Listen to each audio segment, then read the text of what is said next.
Good morning, dear friends. At the outset, I would like to thank dear Dr. Joydev sir, Dr. Arun Shankar sir, and Gobik and the entire team of JPEF for this fantastic opportunity. So usually in the past, JPEF also we will be dealing with the dental issues. So most of the time, the oral health problems, mainly the gum diseases, the periodontitis, sometimes about the dry mouth. So this time I thought we will look into something different. So often underlooked scenario that is about the jaw issues, that is mainly known as the temporomandibular disorders, a sneak peek into your jaw issues. So what is basically TMDs, temporomandibular disorders, or temporomandibular joint issues? Before going into the disorders per se, just for your knowledge, just briefing back the anatomy. Temporomandibular joint is one of the movable joint in our body. We are using it daily for various activities, especially while speaking, while chewing. It is a movable joint, the joint that connects the mandible, the condylar process of your mandible with the glenoid fossa. It is a mandibular fossa and the articular eminence on the temporal bone.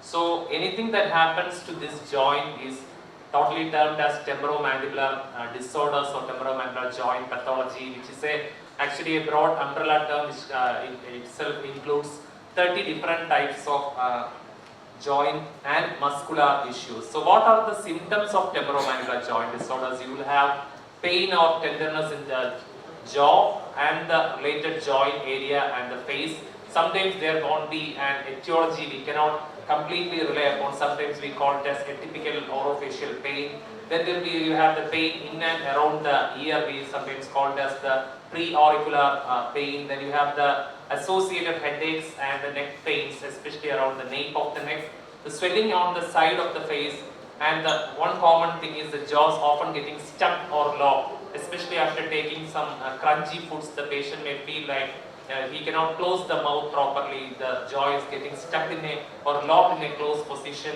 Then there will be jaw pain while chewing, while speaking, or opening the mouth by, especially happen, we all know sometimes happen during a deep yawning. After giving a yawning, the jaw gets stuck. Then there will be a popping or clicking sound happens when opening the mouth. And the very important thing is the trismus, that is the difficulty opening the mouth all of the sudden. So the people with diabetes who are actually experiencing the TMD symptoms may often notice the pain in their face, jaw and neck. So they may be unable to open their mouth fully and they could hear this clicking or popping noises when accompanied by pain. Then inflammation can also contribute to stiffness and swelling in the jaw, which can make eating, chewing and talking more difficult for this condition. So there was an interesting 2020 study published in the International Journal of Oral and Medical Sciences, which examined the MRI results of participants with TMD in comparison to the participants with diabetes. And the researchers concluded that the individuals with diabetes are more likely to experience the inflammation of the TMJ, as the result suggests that the closer monitoring of their jaw may be necessary. So if you have diabetes and experiencing the painful symptoms of a TMD disorder, you should reach out to your doctor and so that they can go through a complete, thorough examination of your jaw. And this MRI or ultrasonography can sometimes show the changes suggestive of bruxism and abnormal jaw movement. So actually, by diagnosing the temporomandibular disorders, we are basically looking forward into certain criteria. So the most common thing that we often give is giving a questionnaire. One is called as the Fonseca anamnestic questionnaire, where we are giving 10 different questions to the patients. The first question will be, do you experience any difficulty in opening your jaw? And do you experience any difficulty in moving your mandible from side to side? And do you have any pain while chewing? Then the fourth question will be, do you have frequent history of headaches? Then do you have a history of pain around your ear? Then you have do you have a history of this clicking sound while closing your jaw? And another one, do you have experiencing a frequent disturbance in your bite while having crunchy foods? And another one is, are you considering yourself as a person with frequent headaches, and are you a person with chronic anxiety and tension? And for each of these questions, we will be having 3 set of scores. The answer is no, the score will be 0. The answer is often or few, the scoring will be 5, and if it is yes for, the scoring will be 10. And when we calculate the score, if it is between 0 to 15, we can calculate just no temporomandibular disorder, so just a starting It is from 20 to 45 we can characterize as mild TMD disorder, and from 50 to 70 it is coming under moderate, and those having from 70 to 100 will be coming under severe TMD disorders.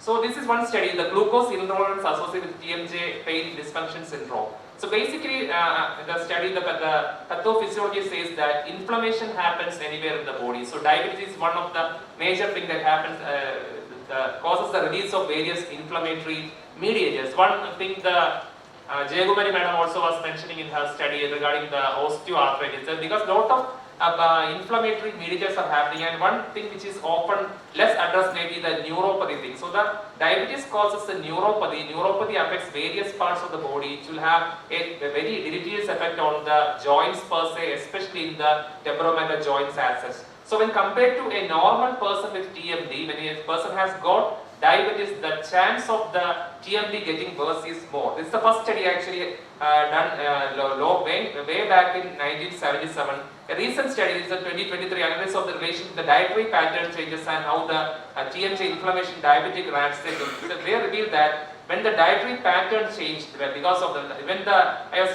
telling you in the beginning, like some of the foods like your crunchy foods often have deleterious effects on the TMJ. So as a result of some certain dietary patterns also, there is a chance of TM joint inflammation.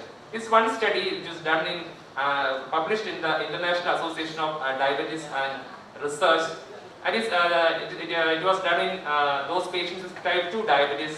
They are done in 60 patients, and they were classified according to the criteria I have shown before, the TMD criteria, and the data were compared, and they found that there is a possible relationship, but it's not well understood between the diabetes and peritonitis. We often say that there is a two-way relationship, because in that also the adipokines may play a connecting factor between the pathophysiology of type 2 diabetes and periodontal disease. Likewise per se, the inflammatory resistance that happens and often can worsen the chance of temporomandibular disorders. Another one thing which also comes under the umbrella term of the temporomandibular disorders is one is the sleep disorder that happen.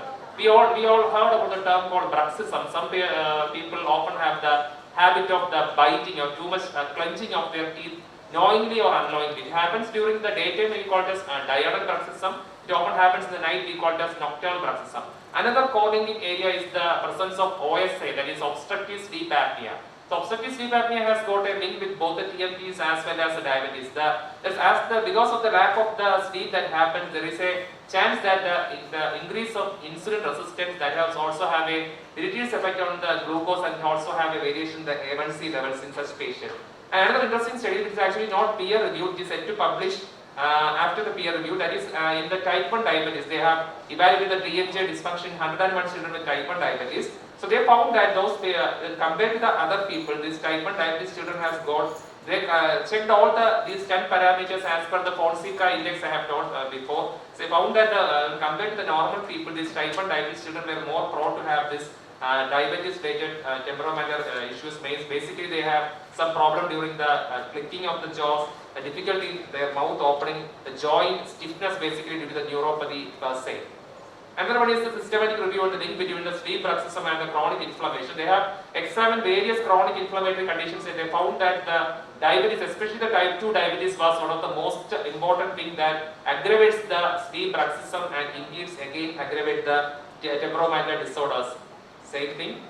Another one interesting thing is there is something called the gustatory paroxysmal jaw pain, again due to the diabetic neuropathy. We often say that there is, after the parotid gland removal, that is parotidectomy, there is a chance of gustatory sweating because of the false innervation. Gustatory sweating means usually when we see the food, there is the chance that saliva should come, but after the parotid gland is removed, there is gustatory sweating because the sweat gland is innervated because of the false innervation. So when after seeing the food, the person will be having more sweating instead of salivation. That often happens.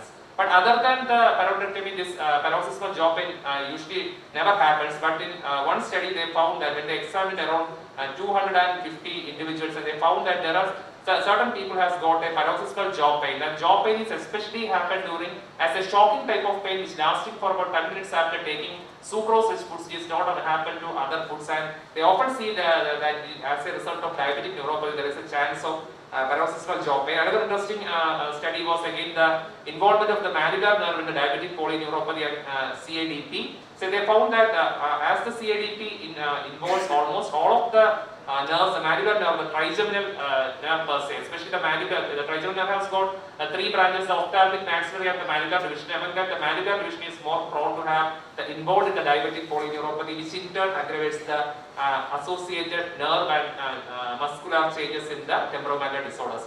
Now, before going back, just certain ways to help with the TMJ pain. The one thing we can tell the patient is try not to eat some crunchy foods, especially those like the peanut candy, etc. Then curb the bad habits such as the bruxism, then curb this nail biting habit.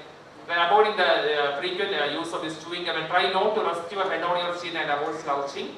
So these are some of the things, the therapeutic part when we are saying. The first and foremost thing that we can do is to give them something called as soft splints for a period of at least 3 months to some cases will be needed for 6 months. It is just a splint that is made up of a silicone type material which is very comfortable to wear, especially during the night, because the point is that to make the tooth de-occluded during the night, which in turn give the muscles as well as the orofacial muscles as well as TMJ a rest. Another one is the use of LLT, which we also call as the photobiomodulation, that is the use of low-level laser therapy, especially we are using the diode lasers between a wavelength of 610 nanometer and 950 nanometers for treating TMJ disorders. Another one technique that is mostly used is the TENS, that is transcutaneous electrical nerve stimulation, where we are applying certain patches over the different areas, like in the acupressure we have got certain pressure points where there is a chance of aggravating these type of TMD. So we are applying the patches over those specific areas and we are giving trans-electrical nerve stimulation. So these are the various methods to address. So actually looking over the literature, I was able to find around 8 or 9 studies only relating the TMJ and the diabetes per se. So I think more interesting studies happen in both with the relation between the type 1 children as well as in the type 2 diabetes people. So I think this is actually a vicious cycle where we have to interpret the relationship between not only between the TMD, including the bruxism, the obstructive sleep apnea and the diabetes, where the one thing will complement the other one. So more studies, long-term studies may be needed to address this. Usually most of the other oral health problems are often addressed, but this is one may be, as more and more patients are being reported every days in the OP with their sleep-related problem. Also there is one branch of dentistry, even more focusing has been evolved called the neuromuscular and sleep dentistry, where we are more focusing about the temporomandibular disorders. So thank you all for your patient listening. Thank you so much.